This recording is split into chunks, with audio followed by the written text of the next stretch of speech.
Thanks for tuning in to Witch Wednesdays with Steph for a chat about a new witchcraft topic every Wednesday morning.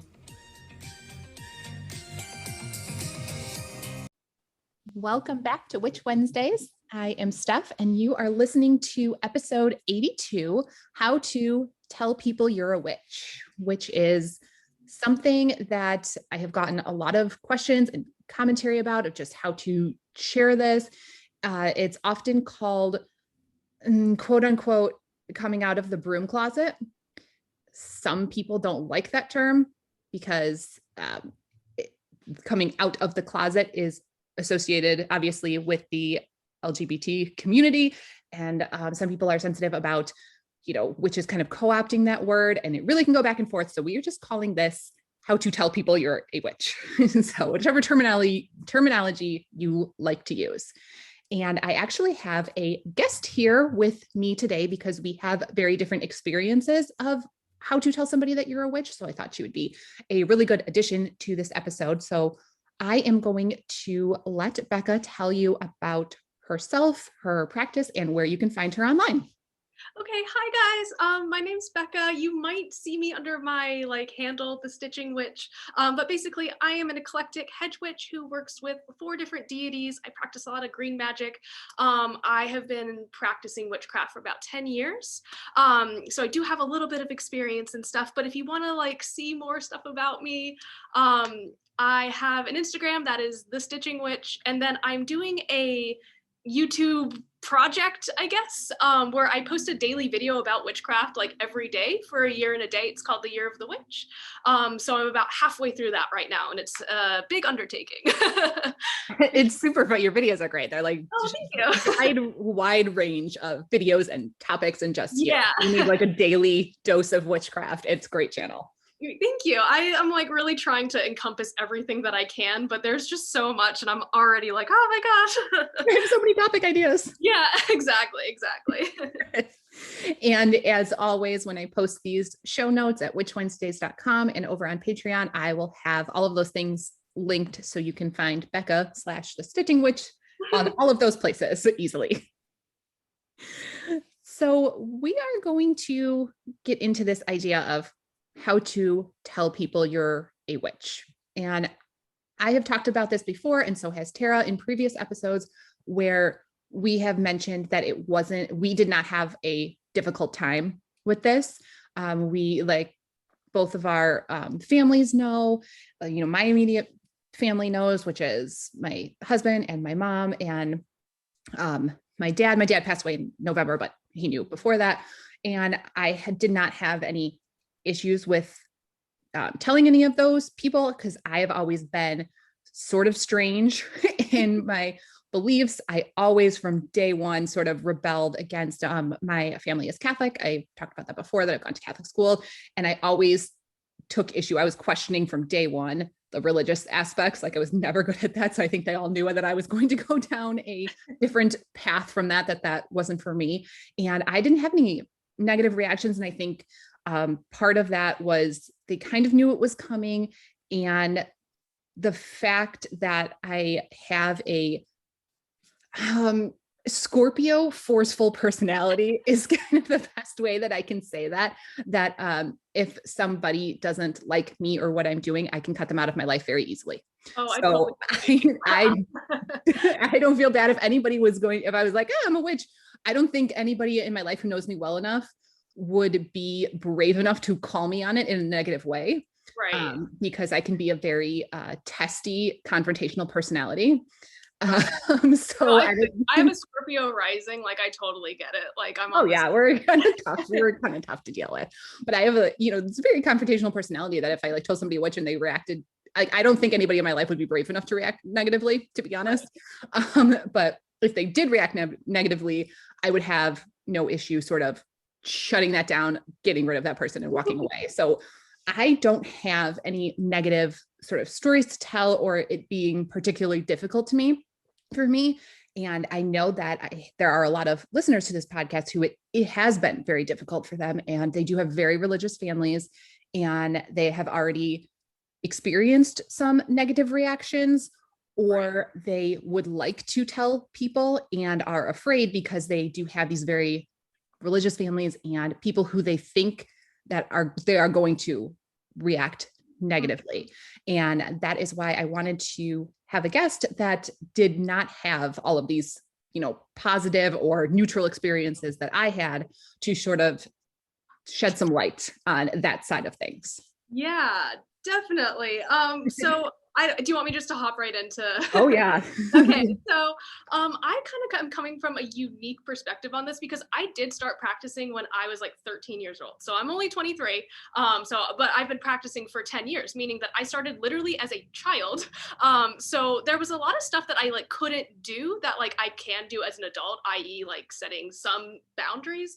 That being said, I think that there is like a need for minors to be able to express boundaries in terms of talking about stuff. But I digress. I didn't have that privilege at all. It was very much like a pretty religious household mixed with like a narcissist in the house. So like I've had a lot of therapy to deal with this. The story that I'm about to tell, like just for people who are listening, it does include some like mentions of religious trauma. So if that is something that you are perhaps like bothered by, like just be aware that that's what I'm going to talk about. And if anyone who's listening wants to message me to talk like further, definitely my Instagram like DMs are always open, because like I hear you, I feel you, I totally get it. So at the wonderful age of 13, I like discovered many things all at once. And one of them was like Wicca. One of them was like the goth subculture, which is just like, I feel like goes really hand in hand with witchcraft. It does. And then all of a sudden I was like, Mom, I'm not eating meat anymore. I'm going to be a vegetarian. So it was just like a lot of like rebellion, and like I stopped going to church and stuff. So there was a lot of like things going on. My mom luckily was kind of neutral to it. So she was kind of like my good experience with it. I would say like, she kind of was like, I don't understand what's happening. I don't really know how I feel about it, but we can talk it out. And like, now that I've explained everything to her, it's really funny. Last week, she was like, Becca, I joined this like meditation group for women and I have crystals. And I'm like, you are a witch. You are coming to the good side. Yeah. So my standout experience though, as all of this was happening, I didn't realize that like the rest of my family was really taking notice of all of the changes, right? So I was starting to dress in black and listen to like heavy metal and like had some like witchy stuff. I was kind of interested in that, like really got into the history of like ancient Egypt and the Celts and was learning all about mythology and stuff. And around that time, it was my brother's birthday's in August. So I remember we had a family gathering, and I had my grandmother, who is very, very Catholic, like very religious. They eventually ended up going from like Catholicism to some like Baptist faith, I believe, where they like were very into the laying of hands and like revival type stuff. So it was a lot. But she was like very, very convinced that because I was going through all of these changes and because I was interested in like witchcraft and stuff, that I was like actually possessed by the devil himself, which was like a lot. Like that's a lot to put onto a 13-year-old. So like I understand where she's coming from, like looking back, because I looked crazy. But at my brother's birthday party, we all got into like this circle to like pray before we ate cake or something. And she like prayed over us and like essentially went into performing an exorcism on me in front of my entire family. So like, yeah, which is heavy, like truly. Again, I've had lots of therapy to deal with this. This is why I'm kind of like saying it so casually, but yeah, like it was possibly one of the worst, I think, responses someone could get. And I hadn't even said anything. Like I hadn't even talked about like, hey, I'm interested in Wicca or like whatever at the time. So I ended up like cutting her out of my life as an adult. I couldn't when I was a kid, and that was really like a lot, right? But like as an adult, I've ended up just kind of being like, you know what, like it's okay, like you can have your beliefs, these are mine, and obviously they are not meshing, so I'm just gonna like not.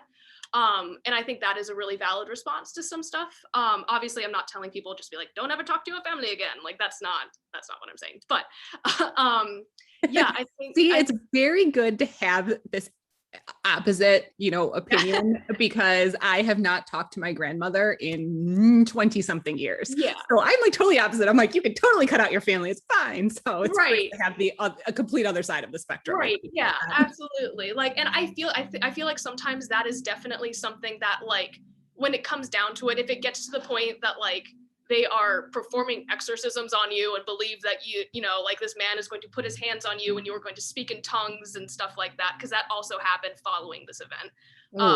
Like, yeah, yeah, like it's very, that's why I wanted to talk about like the trauma and stuff behind it. But I think that's pretty catastrophically bad. Now, me being 13, I didn't know how to handle that because I was a child, and like I definitely had a lot of I don't know, not like resentment and stuff, but I definitely had hurt feelings for a really long time. As an adult, I've kind of like looked back and been like, okay, like, there's forgiveness and healing that can happen here. But at the same time, like, I think that it's super valid to just like not just be like, nope, sorry. Like, and you've done a lot of work to work through that, a lot of work, on yourself, a lot of therapeutic work, a lot of shadow work that involves, that's a lot of to heal from. Yes. And I want to make that super clear as well. Like, I have been to so much therapy. Like, it's not just like doing shadow work and stuff, which I think is great. But like this, I'm a true believer of balancing witchcraft with medicine and therapy and all of that as well. So that's a huge thing for my practice and like my channel and stuff. I'm sorry. But we talk about that. We've talked about that on this podcast before. We absolutely think that if you're using magic, you also need to use the mundane methods too. The universe is not just going to grant you the help that you need. Exactly. If you don't do the mundane work, and the mundane work is finding a good therapist. That is so important. Exactly. It's like, yes, you can manifest healing all you want, but if you don't pick up the phone and dial a therapist, like, I'm sorry, I don't know how, like, you can't expect, to go on and on. Anyways. Yeah, that is a, hugely traumatic thing for a kid. I mean, a lot to go through. And, like Becca said, she can talk about this now in a lighthearted way, but if you are in the thick of it in a similar situation right now, you might not understand that lighthearted feeling, and that is something that will come for you with time. But if you are in the thick of it right now, like she was, just know that you are not alone. Yes, that is a big thing. Like, you have like, and for someone who was in the thick of it and like didn't really quite have the same resources as what witches have today in terms of like social media and all of that, and like discords and community building, there are people who understand like truly what you are going through, myself included. Like, I feel you and I hear you, and your pain and like trauma is valid if you are dealing with a situation like that. And it's horrible, and I'm so sorry if you're hearing this and this is happening to you. I'm so sorry, but it gets better. It really does. Like, I moved out of the situation. I have my own apartment and everything is drenched in witchcraft. So like, it does get better, I promise. Yeah, if you want to see it, I love Becca's photos on Instagram that she shares. I love everything that you share. Your apartment is fantastic. Oh my gosh, thank you. Love every inch of it. It's great. And speaking of Discord, if you are on our Discord server, if you haven't joined yet, Becca is on it. So she is part of that community. So if you need to reach out to her that way, absolutely. And one of us will post something in there the morning that this goes live, so you can talk to both of us. But if you need to reach out to her directly, she is on there, super helpful and always chatting on there and offering ideas and tips and tricks. And she's always patient with newcomers and everything like that. So if you need somebody and you're working through some of this, the more difficult aspects, and you're really in the thick of it and living in a situation, with family that doesn't understand, and you need somebody to talk to, she is on the Discord server too.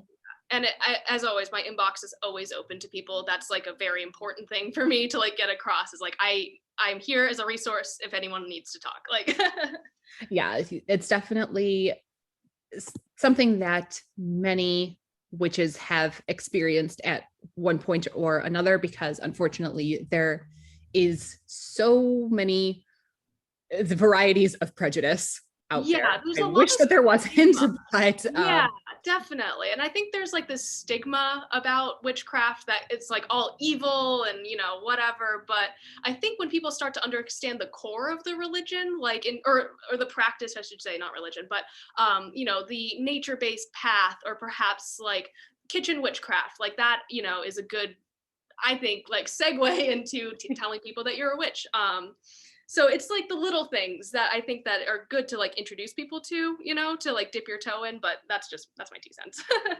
Yeah, absolutely. I agree. So from an opposite perspective, she is really somebody that you can talk to if you are struggling with this. And in the spirit of trying to help with this and tell people, if you are a witch and want to tell people, we are going to get into some tips and tricks to help you a little bit, make it a little bit easier. If you're in that situation, it still is really difficult. We're not trying to say these tips are going to make it a breeze and everyone's going to understand, but they can help you a little bit. So the first one that I think is important to mention, and goes along with Becca's story because she was so young, is that you don't need or should tell everyone. Correct. And this goes for any age. And I think the question you need to ask yourself is, before you tell somebody, is what is the worst that could happen? And even as an adult, if the worst that could happen if you tell your boss is that you will get fired, don't tell your boss. A lot of people do not discuss religion and politics at work for that reason. And your witchcraft practice could definitely be a religion, but there's really no reason that your boss would need to know. If that's the worst case scenario, just don't do it. There's no reason to talk about it. You don't have to bring it up. They're not, that important and personal of a person in your life. So maybe just don't do it. And the same goes for if you are under 18 and living at home. I think that's a important distinction that I know that the desire is there for teenagers to, make themselves known and put their on the world. I get it. Yeah, totally. I like watched The Craft and was like, that's all I want. Like, that was it. And I absolutely get it, but you have to put your safety first. And that is the most important thing. And if the worst that could happen that you tell your family is that you get kicked out at 16 years old, that's really hard. That is very difficult. It's very unsafe.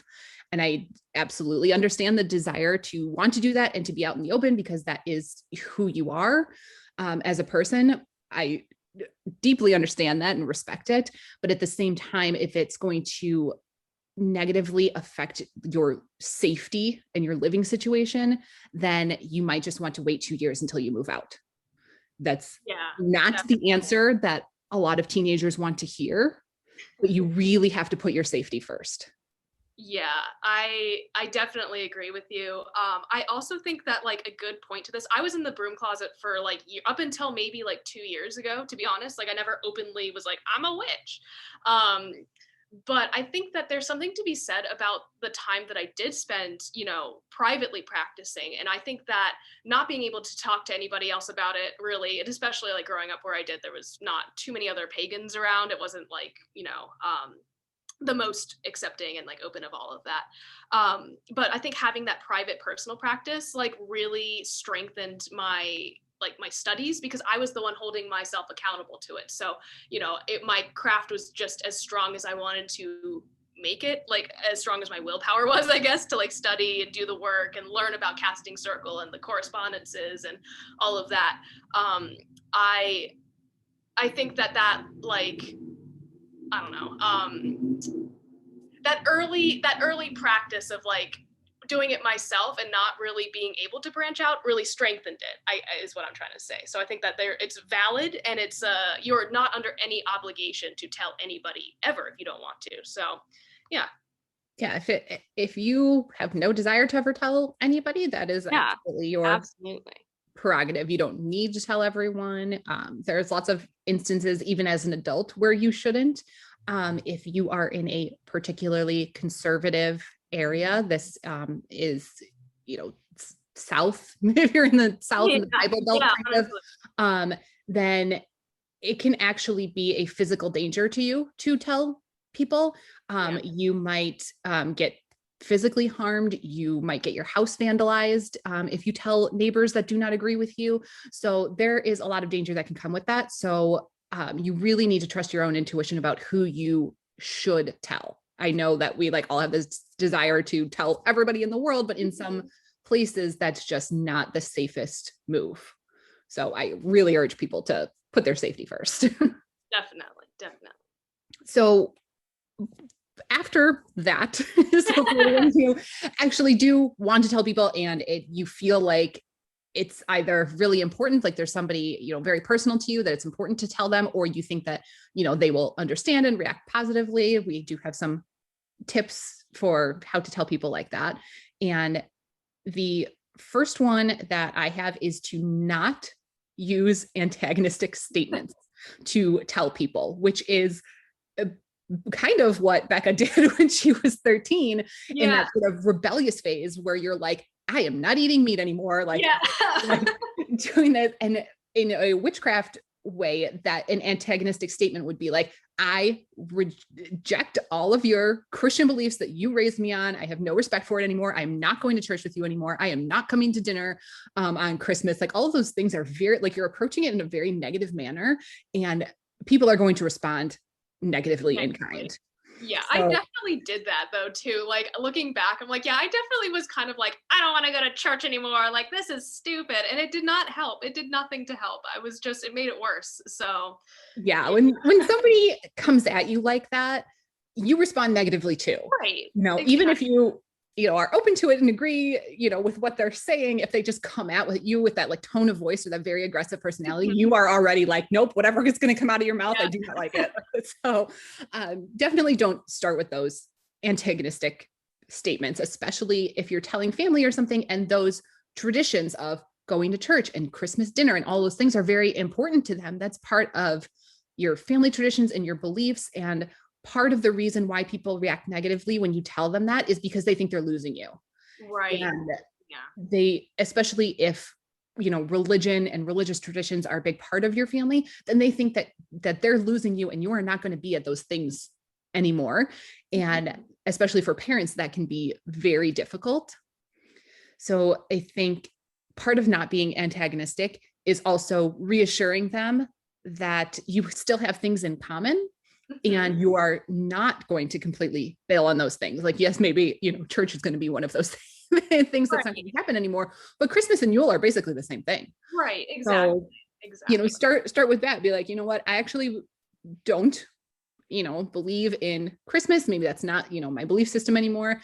And if you are going to tell somebody you're a witch, probably don't start with the religion part, start with the practice part. That's a little easier to explain than just, you know, abandoning their religious beliefs. But Christmas and Yule are basically the same. So I would, you know, start with that and say, you know what, I don't believe in the birth of Christ, but Yule, I like to celebrate. And guess what? We still have trees, we still have presents, we still put up lights. Like all of those things are the same. So that your family does not feel like they are losing you for what they consider very important moments in their year.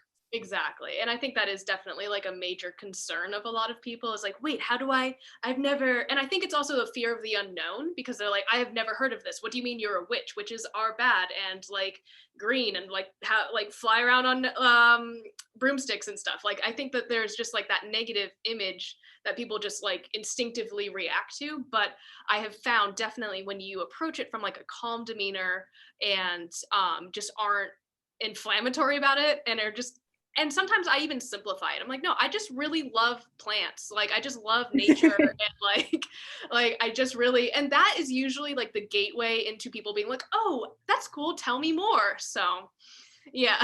Yeah. It's much easier if you can find that common ground, like plants. So I've mentioned before that my husband is still Catholic. He is not a practicing witch. He doesn't care what I do, but those are his religious beliefs. And something that, you know, kind of helped to explain that to him was that he loves mowing the lawn.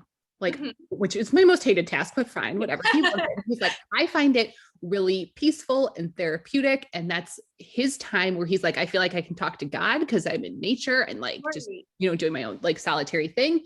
And I'm like, well, you know what? That's kind of similar for me, not mowing the lawn, but going out in nature, being next to a creek or something like that. Animals, that's kind of how I connect because I believe in animism and that everything sort of has its own little spirit. So when I'm out in nature, I can talk to trees and animals and sort of connect that way. So that was like a common ground that he was like, oh, okay, I kind of get it. Like that helps me understand what it is that you're doing. So if you can find that sort of common ground, then that can help you, explain to them and give them something to latch on to talk to you about and open the doors of communication that way. Oh, definitely. Definitely. I agree. And I think it's important to also not just, jump in and say, I'm a witch and then have no follow-up. I think you really need to know what you want to say and what you want to explain about it, what you think are the most important things to get across. It's kind of like preparing for a presentation in class. Right? If you need to practice or write out some bullet points, then you should do that. But I think that you should have some sort of guide before you go into it, so you just have a better understanding in your mind of what it is you're trying to get across. Yeah, definitely. And that way you don't like leave anything out or, forget to say something that's like important to like the whole like explanation. But yeah, I think like writing it out, it's definitely something that I do just for like having conversations in general. If I have to have like a crucial conversation with somebody, like that's like, hey, I need you to do like this thing because XYZ. I definitely have sat down and bullet pointed like, hey, here's like what I'm about and here's what needs to happen. And I think that really applies to witchcraft and telling people about witchcraft as well. Yeah. And I think when you're first telling somebody, you don't need to explain every minute detail. You'd be like, well, amethyst means this for me. Like, you don't need to go over like, I have all these little crystals and here's what they all mean. If you're just getting to like, I'm a witch, here's what I do, then you're just trying to like narrow that down to why is it something that's important to you? Like, what is it you gain from this practice? That you get a sense of peace, a better sense of yourself. You feel like, you're able to better heal yourself or, heal other people or, connect with your deities or things like that. What are the most important parts of your practice that you want to express to the people that you're trying to tell that why this thing is important to you, why this practice is important to you? If you are pagan, why this religion is important to you and how they go together, and just make your list of things that you want to get across. Right. And to be clear, like, just the reason of I like it and I want to do it, that is enough, I think, for anybody, you know what I mean, where it's like, yeah, I like this, it brings me spiritual fulfillment and this is why, like, I like it, this is what I'm doing. Yeah, I absolutely think that's valid because a lot of people have their own hobbies and interests that you may not understand. Do I understand any of the video games that my husband likes to play? Right, absolutely exactly. not.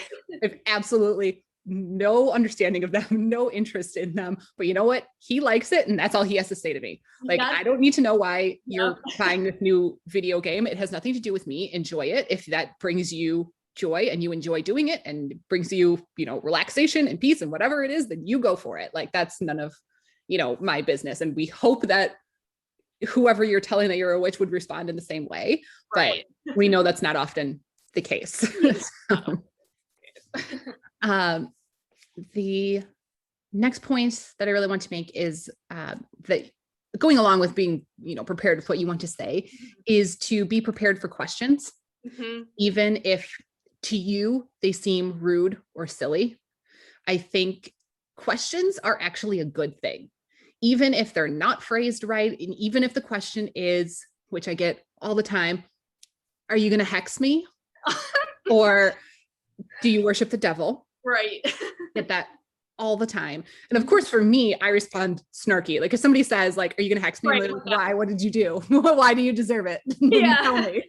But I think questions most of the time come from a place of either genuine concern because they do have a negative connotation of witchcraft, or they genuinely want to know and try to connect with you and understand what it is. And that's a good thing. They are opening the lines of communication. So I wouldn't shut that down, even if it's a rude or silly question. Just think of it as like, you are presenting a sex ed to a class of sixth graders. Right. They are going to be rude. They are going to make jokes, but you have to get the information across. And you know what? It's valuable information. And eventually they will be thankful that they had it. So, that is such a good metaphor. Oh my God. I've never thought of it like that. But spot on.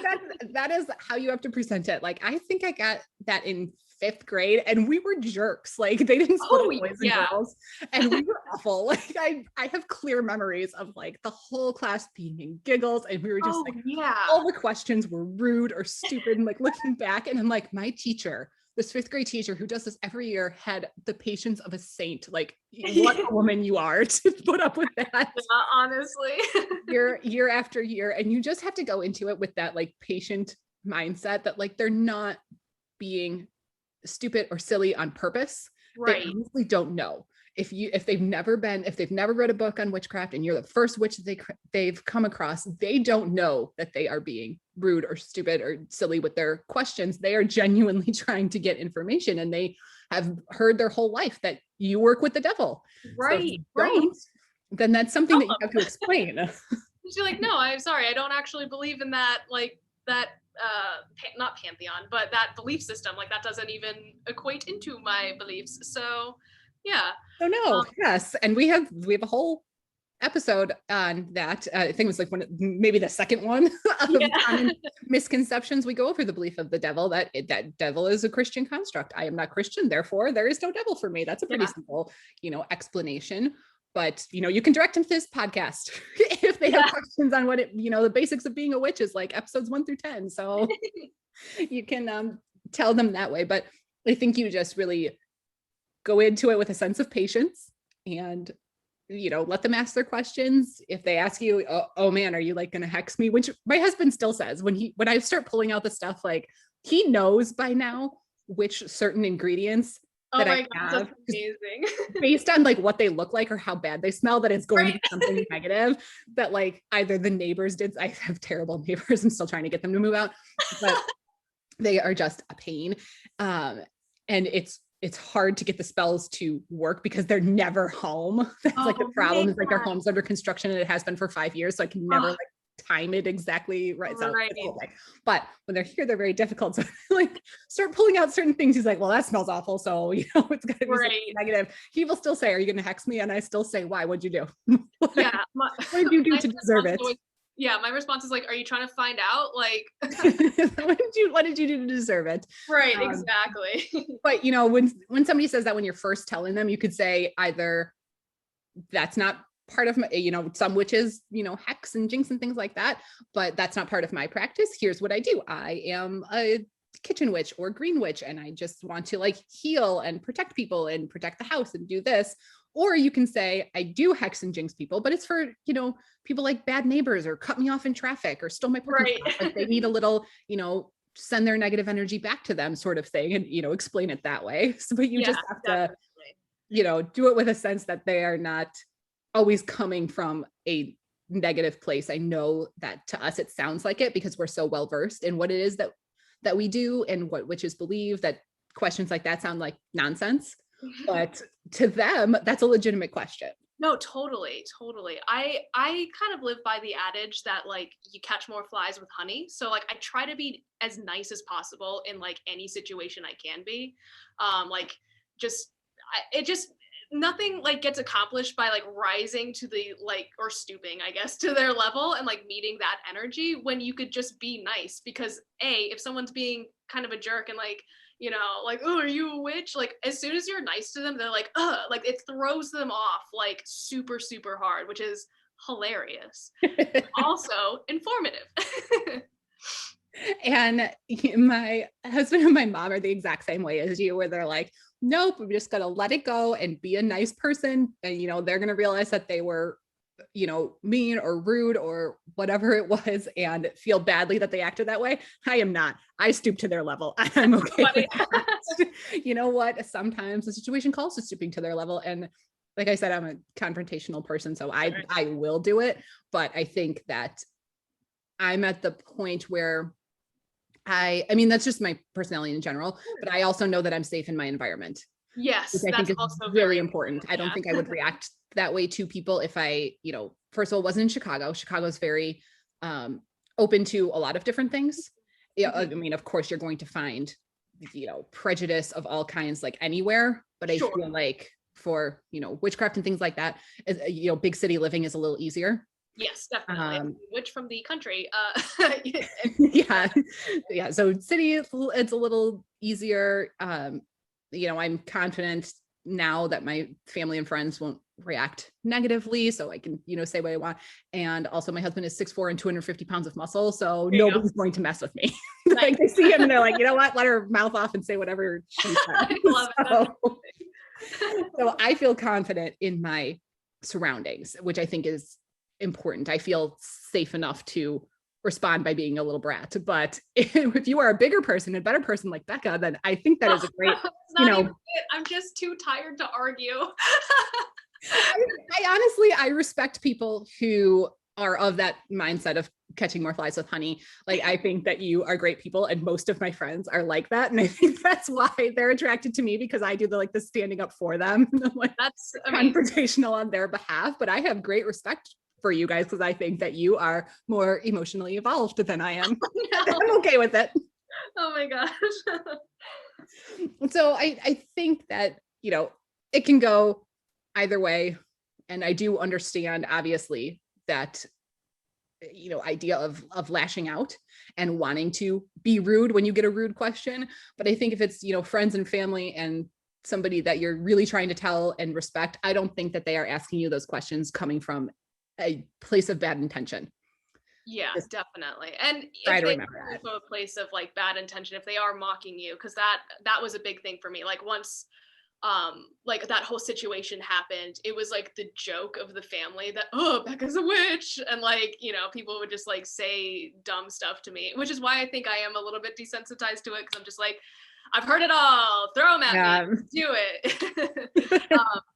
But like it's also important that if that does start to happen, where they get to the point that they are disrespectful, like you are, if you are an adult and able to, if you felt safe enough to come out and you're met with kind of a negative reaction, it is totally okay to have that boundary of like, hey, I'm not going to talk to you about this anymore because you're disrespecting me, and like your tone is very disrespectful. If you like, when you are ready to speak to me respectfully, I would be happy to explain my craft to you, but until you can come to a place where you're willing to listen to me, like I'm not going to have this conversation, which is something that I have done to multiple family members, and like it has worked beautifully. So, because sometimes people just need to get that stuff out, unfortunately. And it sucks. Like it's not cool and it's not right, but it's kind of a reality sometimes, unfortunately. But having that hard boundary, that no boundary is really good. I think that's the no is a full sentence type thing. Absolutely. Yeah. I think it goes along with something else I wanted to say, which is don't try to make anyone believe what you believe. Mm-hmm. And I think a lot of us in the witchcraft community already know that, because we came from a place of other people trying to make us believe something that we didn't. Right. And we found witchcraft that way. So it works both ways. If you're going to tell somebody this is what I believe, and you're met with negativity, don't try to convince them that your way is the right way. None of us like that. Yeah. None of us, enjoy being treated like that. And that's why, we found witchcraft, because we didn't like being told to believe this thing that we inherently didn't. And right. we went another direction. So don't do it to somebody else. But then when you are making that boundary, and somebody is mocking you like that, just say, you know what, I am not going to talk to you. I don't force you to believe this. I am not asking you to, believe in my pagan religion. I'm not asking you to practice witchcraft. So why would you try to make me believe what you're believing? I'm respecting that you're still, whatever religion that you are. I'm not trying to force you. So don't try to force me. Leave it at that. That's the line drawn when you are ready to, because it could work both ways. You could get really negative and say, well, your Christian beliefs are stupid and here's why, and give your whole list of reasons. But we don't want to go down that route, because then you kind of end up at this place that you can't come back from.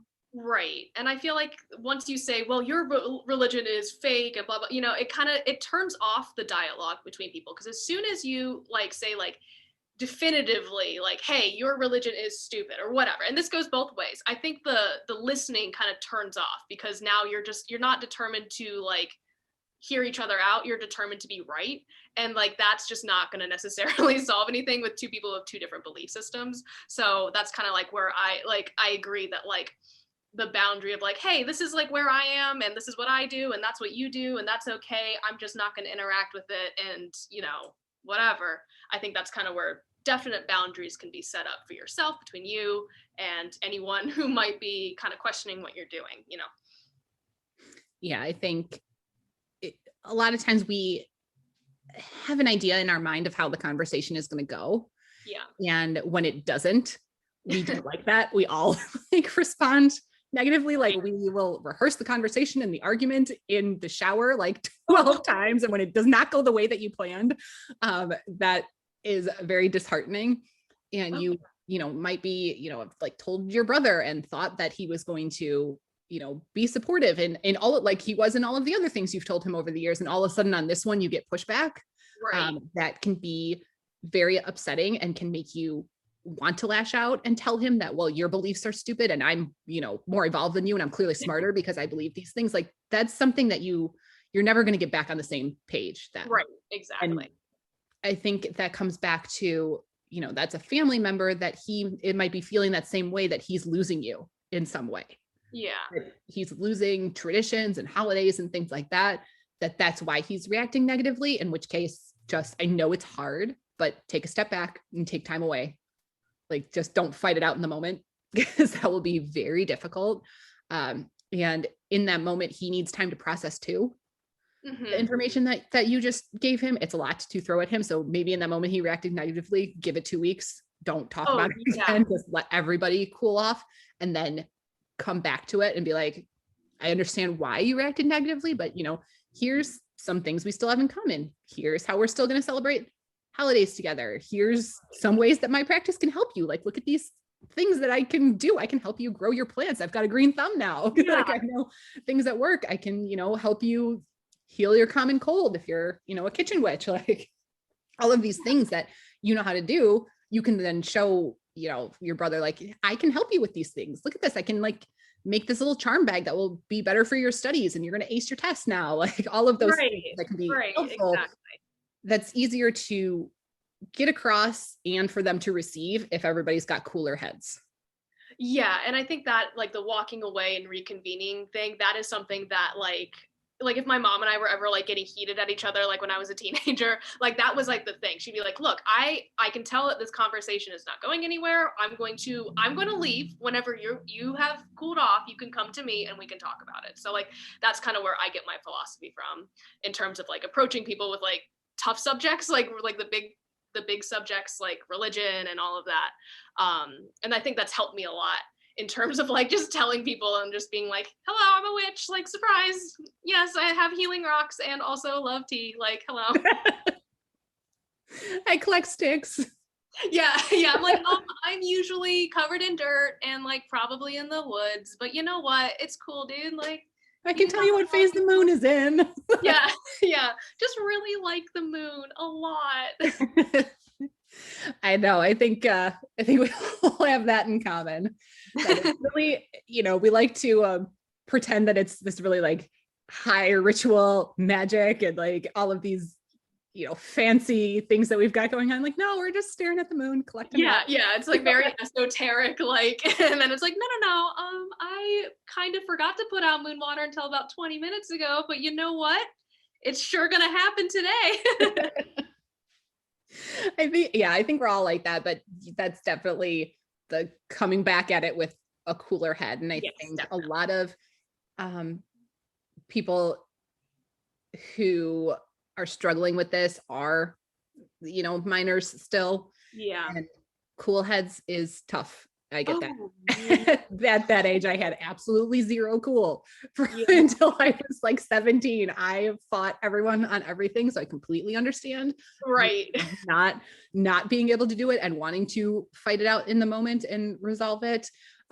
So I completely understand where you're coming from. So what we are saying right now probably seems like an insurmountable task. I completely get that. So if you have like if you're in that situation, or you have like a particular situation that you think was like a little bit different than what we talked about, or makes it a little more difficult, you can reach out to either one of us if you want some like, personalized tips on like what you should say, or like how you should handle this particular situation. We can try to, help you, walk you through that, and all those things.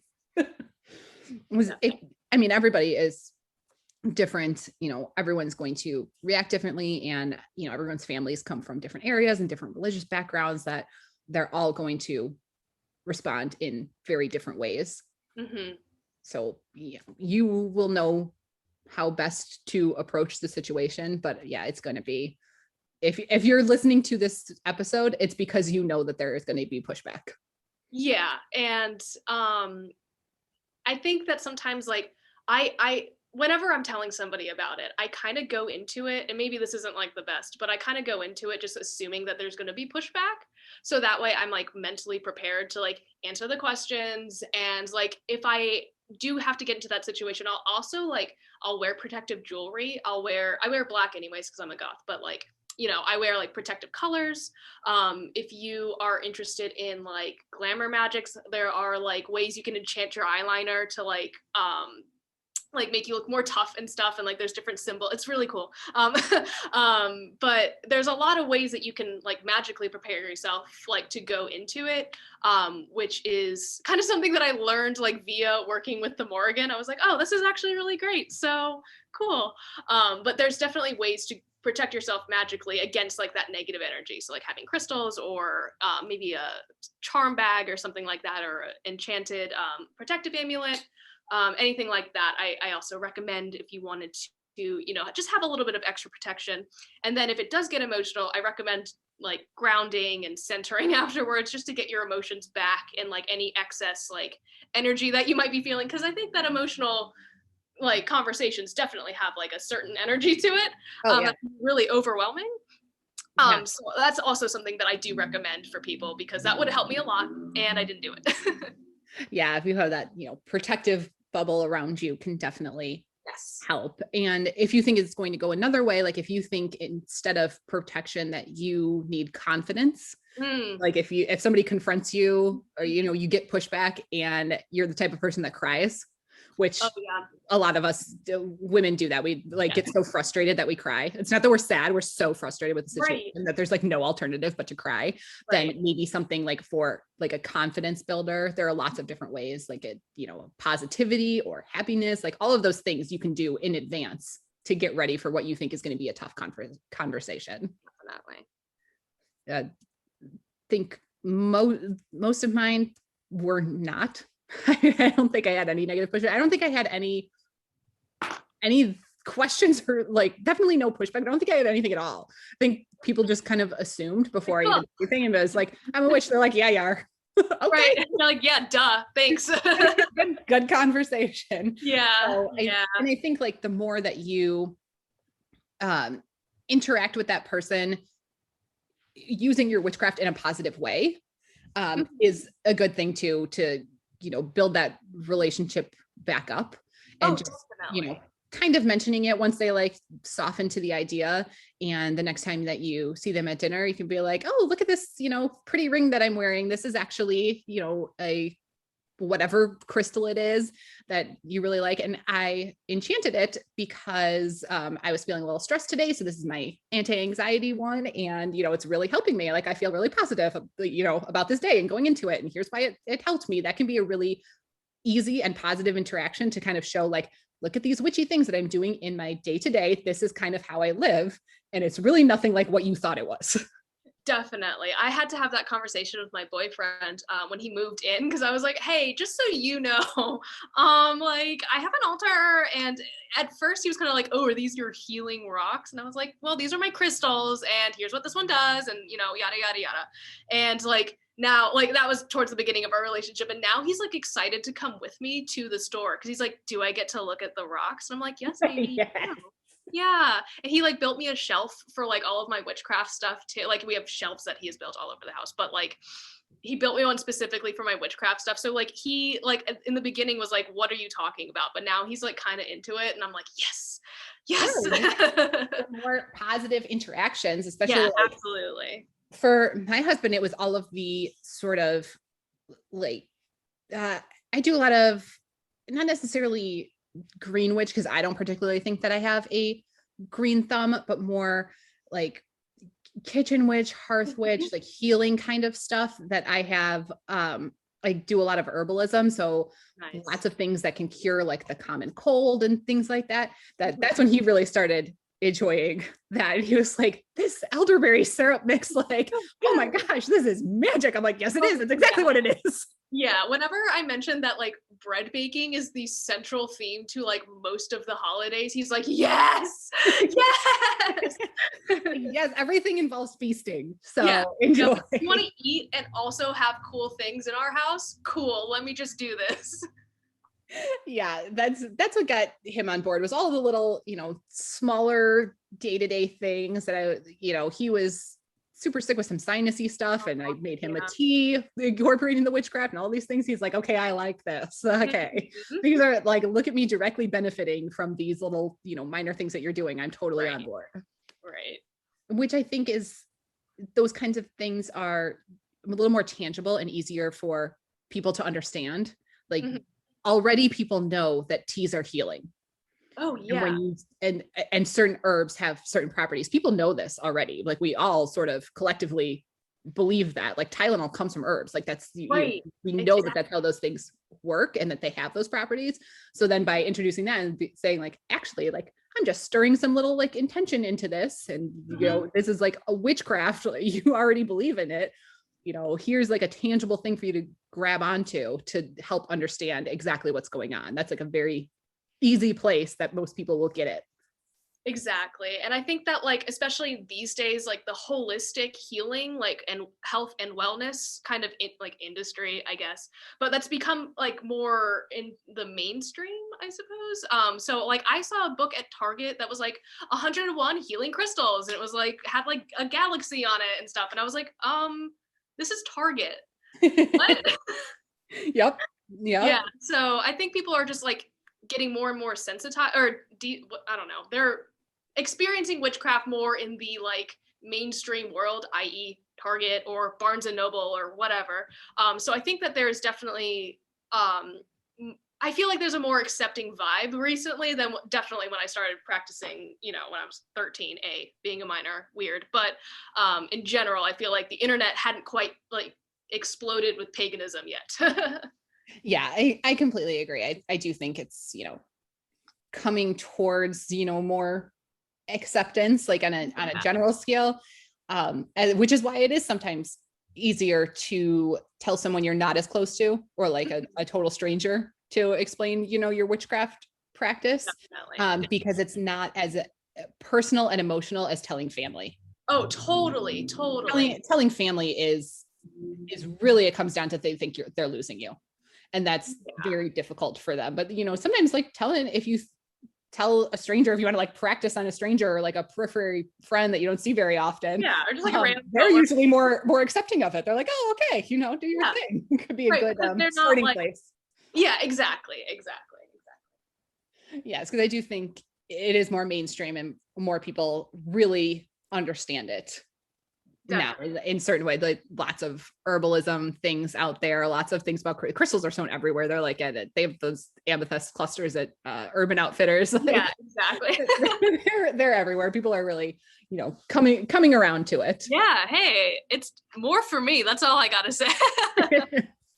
So I know it's intuitively we would like to think that our family and close friends are the ones that would respond the most positively. And be the most accepting, but it's usually the other way around, unfortunately. Right. That is also what I found. I definitely had the biggest pushback from my family. Most of my friends were like, yeah, obviously, like yeah. And I do feel like, with good friends, that's just, they kind of already know you without you having to explain yourself in detail. They kind of just get it. but it is harder for family to accept just because they've known you since you were a baby and they tried to raise you in this religion that they like really believe in. So it's harder, and you would like this family that's supposed to be your support system to be your biggest supporters in this, but unfortunately that is just not always the case. Yeah, I concur, definitely. Yeah, it's definitely hard when that happens, which we understand. So again, if you need to talk, need to reach out, need additional, support and just somebody to talk to, or even if you like have your elevator pitch and you're like, this is what I'm going to explain to somebody, does this sound good? And you want to look at it, like feel free to send it to either one of us and be like, do you think this conversation will go well? Like, did I accurately sum up, what I want to say and what I want to get across, and you want to practice on us? Like, we're here for that. Absolutely. Definitely. I think those are all of the tips and anything helpful, remotely helpful, that I wanted to share on the topic. Becca, do you have anything else that you wanted to? I think we have covered this topic pretty extensively. Like, I think we did pretty good. I'm going to high five us, like, virtually. I think that we did, but yes, you can definitely reach out. I will have all of Becca's information linked so you can find her. And again, if you have not joined the Discord server, it's linked on Instagram, so you can get through that pretty easily. It's free and anyone can join. And you make your username, so it's anonymous. So, no judgment-free zone, super helpful. There are lots of witches at different stages of their practice, beginners, more advanced, people who are better at deity work, at green witchcraft, like all kinds of variety of witches from around the world that you can talk to in there. I'm on there, Becca's on there, so we will be there if you need to, express yourself or are in a dark place and really would like to chat with Becca about those things, about her experience, and get some guidance in that way. Hop on over to Discord or reach out to her on lots of platforms that I will have linked. Yes, I'm so like plugged in, but yeah, I never want people, like new witches, to feel as like alone and like scared and like unsure as I was. So that's the whole reason, like, I want to be accessible to people, because like what happened to me was like super not cool. Like, it was like very traumatic, and like at the time I didn't really have other witches to like reach out to necessarily. So if I can be that person for like one like new witch, I want to be able to be there. So yeah, like, even if you're like listening to this and I'm someone with anxiety, even if someone's like, hey, you can message me anytime, like, I'm always anxious about it. Don't be anxious about reaching out to me, because like, I hear you, I feel you, and I have like a lot of love for anyone who's going through that stuff. So yeah, I'm definitely here to talk it out. Yeah, so lots of great resources, and over on Discord there are some witches there who have already brought this up, have already talked about that they're frustrated in how their interactions went when they told somebody. So if that's you, you're not alone. There are other witches, even besides just Becca, to talk to on there and sort of have a place to vent your frustrations, instead of starting fights with your family. Like, if you just want to, get on the server and talk about how upset you are of how badly an interaction went, there are lots of witches there who are going to understand how you are feeling and how much it sucks, because it does. And it's not just witchcraft. Anytime there's a part of yourself that your family or somebody close to you doesn't accept, it's very difficult. It's very traumatizing. Again, like, I know my tone is really lighthearted. That's just really my personality. Like, this is a very serious topic, legitimately, and it's hard. Like, it is really, really hard to do. So if you are struggling with it, like, don't feel bad about that. It's a difficult thing, if you are struggling, to know when to talk to people about it. So yeah, don't like beat yourself up or anything. And it is 100% okay to stay in like, not tell anybody until you feel comfortable. So yeah, definitely. Yeah, and remember that both of us have been practicing for a long time and have had years to work through any sort of issues that we've had and things like that. So if you are just starting out and you have not had the time to work on that, we understand that you are in a rough place right now. So we're here to chat and assure you that it will get better. Definitely, it really will, guys. I promise. It improves.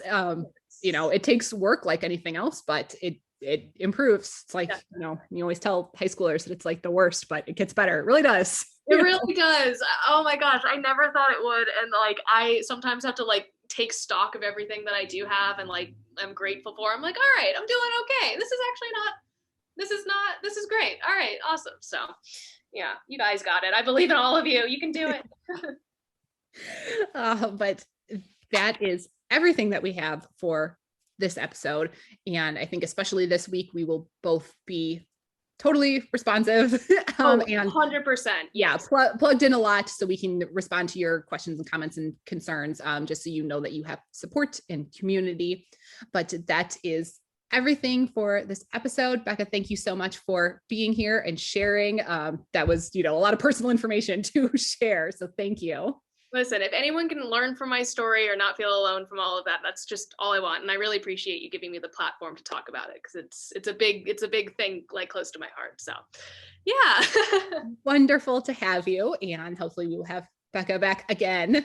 But if you need more from her, she's got tons of YouTube videos that you are going to love, and you'll be able to see her and what she looks like, and her super cute apartment. Oh my God. And her super cute boyfriend, her super cute, and all of these things that you can go check out on her Instagram and YouTube. So I'll have everything linked.